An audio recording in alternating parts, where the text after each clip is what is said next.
Today I'm going to talk about heterogeneous equilibrium. The bad news is that last question, number 5 on the homework last night, pretty much did it. Okay. So when we talk about heterogeneous equilibrium, we can have a system that's at equilibrium that has more than one state. Like for example, on question number 5 where we had the calcium carbonate, which was a solid, and then it decomposed into another solid and a gas. The thing that you have to remember, that if you have a solid or a liquid, it never ever goes in the expression. Okay? Only gases and aqueous go into an equilibrium expression. The reason is that solids, regardless of, as long as it's a pure solid, regardless of the amount that we have, that concentration or pressure doesn't change based on the size. Okay? So it's kind of like a density situation where no matter what size I have of that material, it doesn't change. However, with aqueous solutions, which we'll talk about with oxidation reduction and electrochemistry, we're going to be adding more ions, or we'll be taking ions away, so those concentrations change as the system gets to equilibrium. Also, gases are a very easy example because we can see the pressures changing back and forth. So, bad news, and that's what that second paragraph states, is that things that don't change never appear in the equilibrium expression. Gases and aqueous are the only things that will change. So that makes it really nice when working out these equilibrium reactions. Applications of the equilibrium constant. Knowing the equilibrium constant for a reaction allows us to predict several important features about the reaction. Number 1, the tendency of the reaction to occur. If you were given, and I've kind of glazed over this a few times, but if you're given a value, an equilibrium value, let's say like 3.0, okay, does that favor the production of reactants or the production of products? And again, remember, an equilibrium reaction goes both ways. So if I have a value of 3.0, and do recall that if I'm looking at concentrations, we have our products over our reactants. Okay. So does this, a value that looks like that, does that favor products or reactants? Products, because the value is greater up here, therefore we have a value greater than 1. So anytime you have a value greater than 1, that favors the side in which the products are formed. If you were given a K value where it was less than 1, say like 0.5, then what that's saying is that this reaction doesn't like to form very many products, and that a lot of the reactants like to remain as reactants. So K values will give us the tendency in which the reaction will occur. In other words, will the reactants react and form a lot of the products, or will the reactants just stay as is? And this actually, when we get into acids and bases, this will be a nice conversation about strong and weak. Not going to talk about it right now, but we'll talk about strong and weak based on these values right here. Okay. Also, to finish off that statement, it says the tendency of a reaction to occur, but not the speed of the reaction. I could have a K value that is 3.0 times 10 to the 37, and then compare that to, say, something that's like 3.0 times 10 to the 1. Just because it's times 10 to the 37 doesn't mean it's faster than this one. There's a lot more variables that we need to take into consideration before we determine speed in this reaction. That's actually another topic called kinetics. So high K values don't mean that they're actually faster reactions. Okay?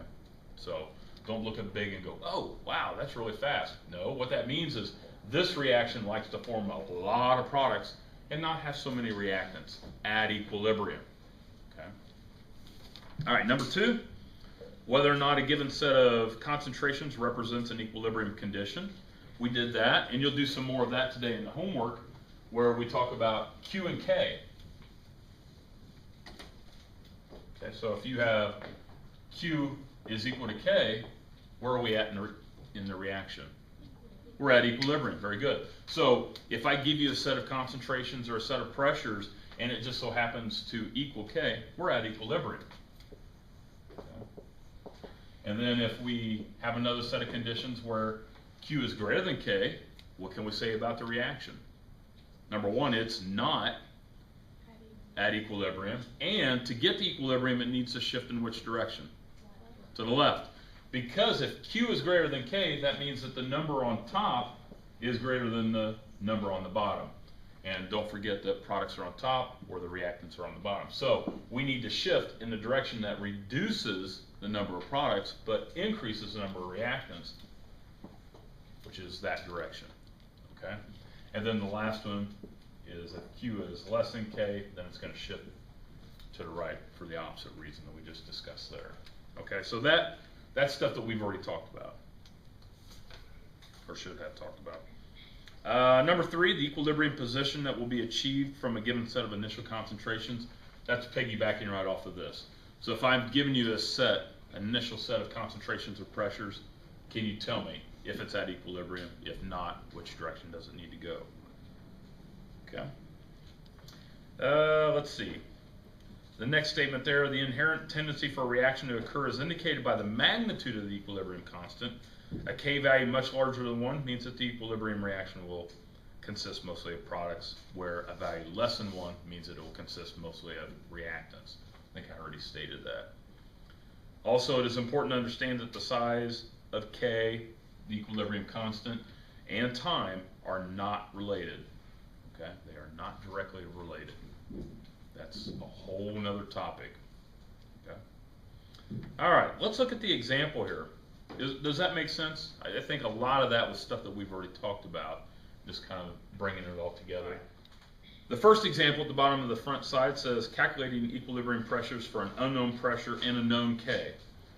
So the problem says that N2O4 is placed in a flask and allowed to reach equilibrium at a temperature where Kp is equal to 0.133 atmospheres. At equilibrium, the pressure of the N2O4 was found to be 2.71 atmospheres. Calculate the equilibrium pressure of the NO2 form.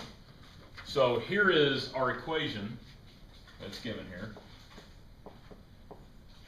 And we have 2 NO2s. Okay.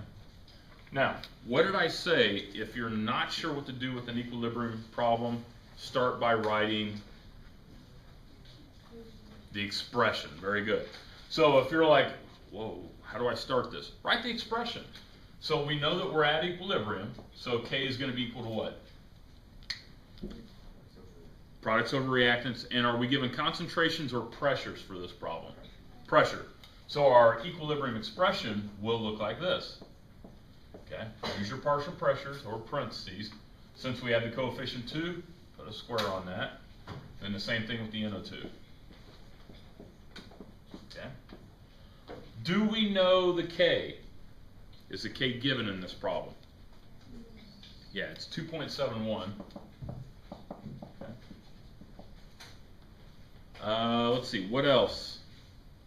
And it also, oh, I'm sorry. Yeah, it's 0.133 atmospheres. Sorry about that. All right, the 2.71 is for which of these values? The N2O4. So I can rewrite it to look like this, where I have partial pressure of the nitrogen dioxide and 2.71. Yeah.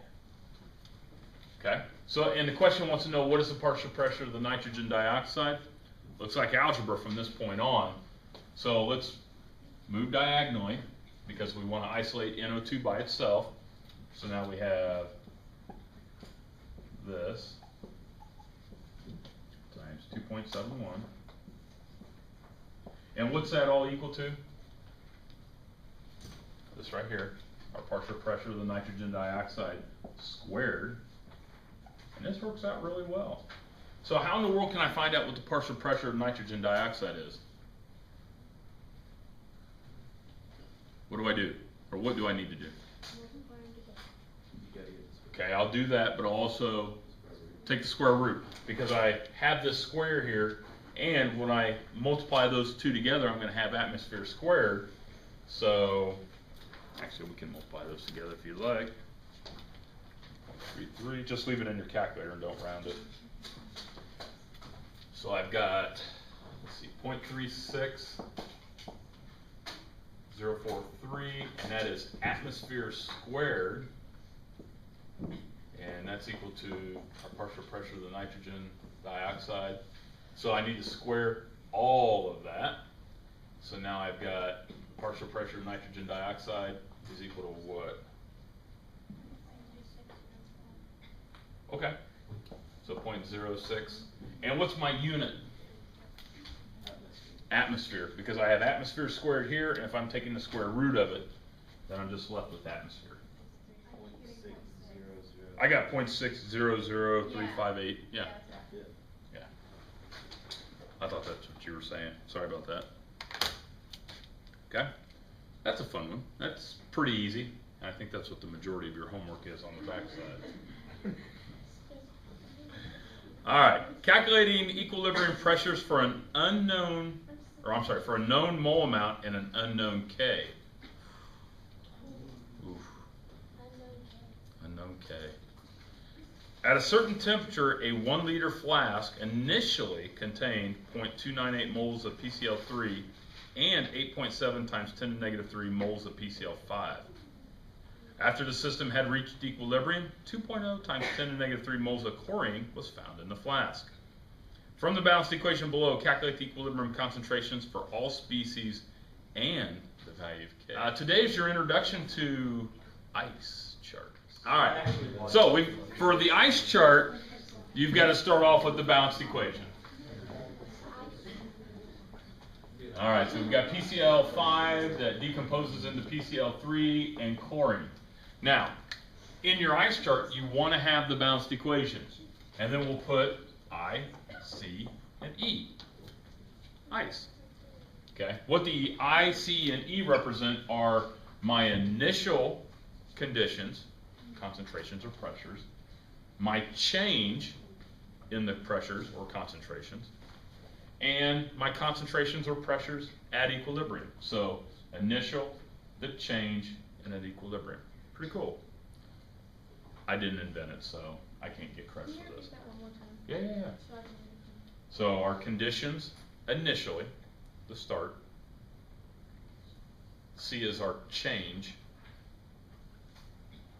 And then our E is at equilibrium. All right, so we have to start off by writing down what we know. So it says that we have a 1 liter flask containing 0.298 moles of PCl3. So since we have moles in 1 liter, is it safe to say we have molarity? Yeah, so we put 0.298 molarity for our PCl3. And then it says we have 0.87 times 10 to the negative 3 moles, molarity of PCl5. How much chlorine do we start with? How much chlorine do we initially have or start with? 2.02. That's after equilibrium. Don't know. So if it's not given or it doesn't, or you're not sure, it is very, very safe to assume you don't have any. Okay. If it doesn't tell you how much you have or give you an amount, assume it's zero. Since we don't have any at the beginning here, are we at equilibrium? No. Or could we be at equilibrium? Never. Anytime you see a 0, I guarantee you, you're not at equilibrium. Also, to piggyback that, you'll never have a 0 on the product side and the reactant side. That's a big, you'll never ever have 2 zeros on both sides. The reaction can't get started. So you'll have a 0, hopefully, at least on one side. Most of the time, you'll start off with zeros for your products, which is pretty typical. All right. Then it says, after the system has reached equilibrium, we have 2.0 times 10 to the negative 3 moles of chlorine. So at what point do we have that amount? At equilibrium. So we're going to come down here to the E, and we're going to put in our concentration for our chlorine. Wait, are we supposed to have 8.7 at 10 to the negative 3 in the I column? Yeah, initially. Very good. So these are our initial amounts that we started with. And so we don't have any chlorine. Wait, hold on. I didn't.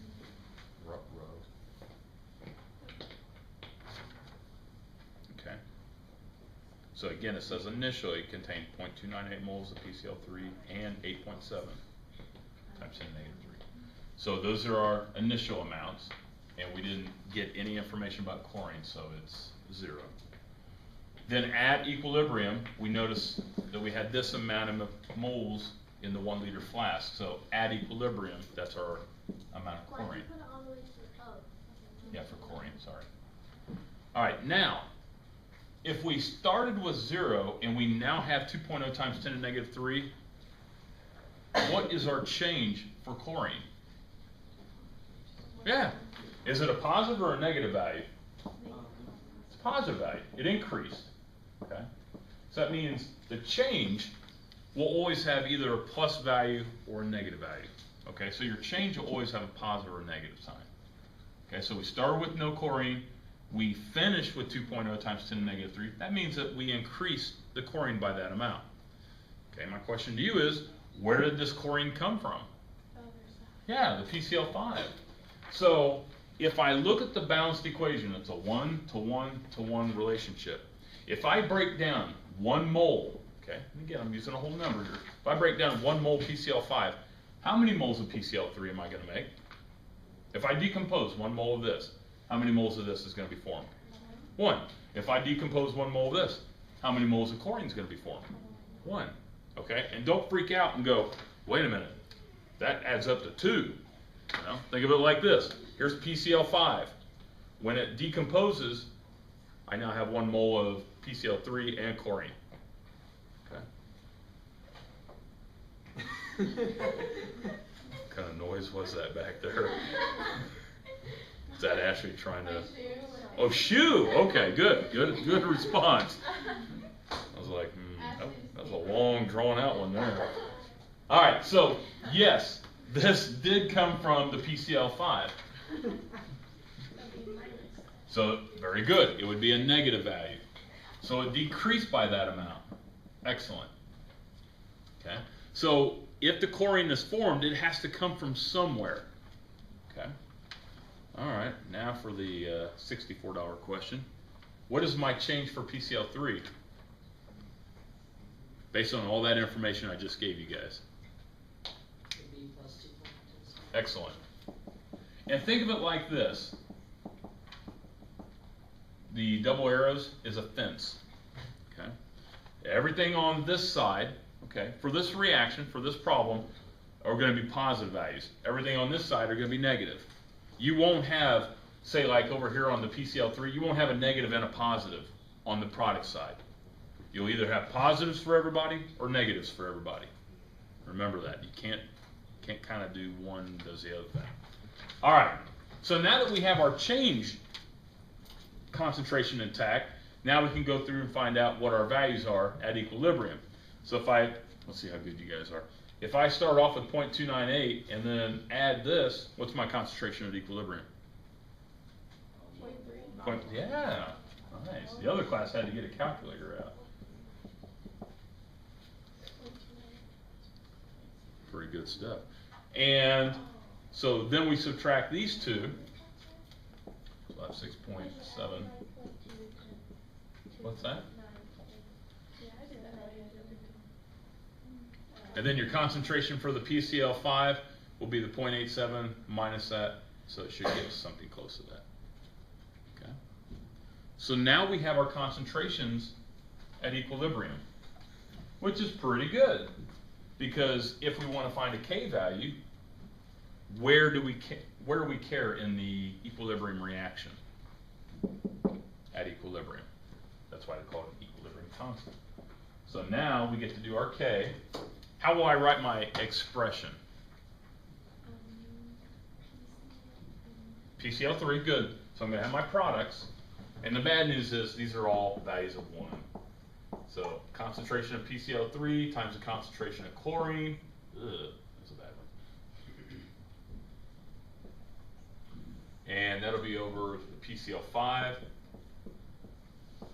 So then all I have to do is plug in my concentrations at equilibrium. And then we solve.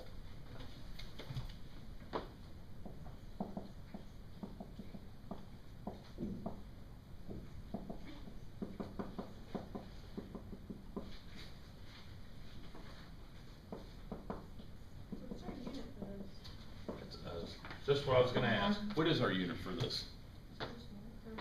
Molarity. Good. So we'll have molarity. And a calculator would be nice. 3, where did I get 3? Ooh. Womp womp. Let's fix that. That's a 0.3 there. Like, whoa.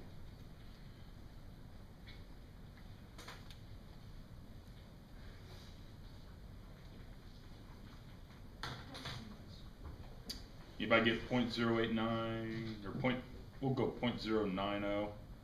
I got 0.0895522. Am I the only one? I don't have a calculator. 0.89 or 0.089? 0.089. Let me do it again. 0.3 times 2 exponent negative 3 divided by 0.0895. oh, I'm sorry. 67. 0.089. 0895. So I have you guys check. Hey, they don't give me an answer key for this. I don't want it anyway. They're usually wrong. Go 6. I don't know. It's up here. Is that why it's wrong?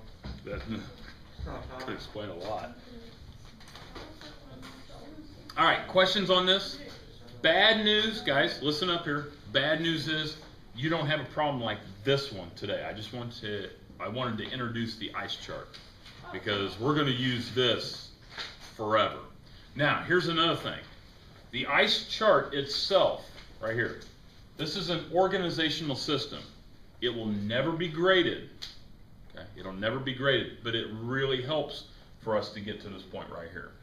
As we do more and more of these equilibrium type problems, some of you will be able to do this in your head. Some of you may only just go right to the E step, okay?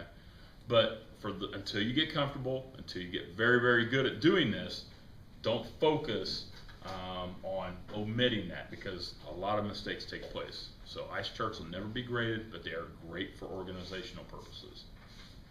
All right, go.